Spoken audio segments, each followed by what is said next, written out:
I never thought my last day at school would be a living nightmare.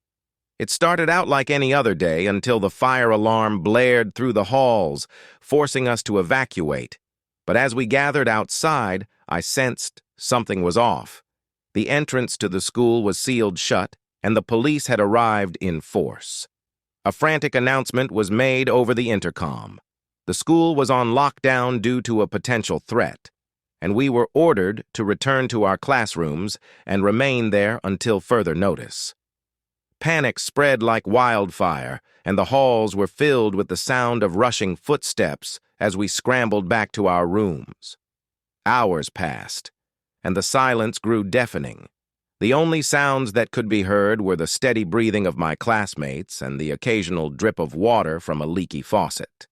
As the minutes turned into hours, it became clear that something was seriously wrong. A faint noise could be heard coming from one of the classrooms, a muffled whisper that grew louder and more frantic by the second. Suddenly, a loud crash was heard, followed by a series of blood-curdling screams. I could hear my heart pounding in my chest as the sounds of chaos echoed through the halls. One by one, the students in neighboring classrooms began to fall victim to the violence that was unfolding around us. Screams filled the air as doors were kicked in, and blood soaked the halls.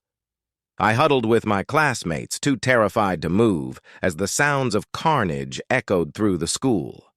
We tried to barricade the door, but it was no use. The intruders were too determined, too relentless. They kicked in the door and stormed into our classroom, their eyes cold and merciless. I saw the glint of a knife in one of their hands, and I knew we were all doomed. I cowered in the corner, trying to make myself as small as possible. The killer moved closer, and I could feel his hot breath on my face. I closed my eyes, praying for this nightmare to end, but the sounds of the other students' screams grew louder, and I knew that my time was running out. Suddenly, a deafening explosion shook the building, and I felt the floor give way beneath me. Smoke filled the air, and I coughed and choked as I tried to catch my breath. When the smoke cleared, I saw that a police SWAT team had blasted their way through and had shot the attacker.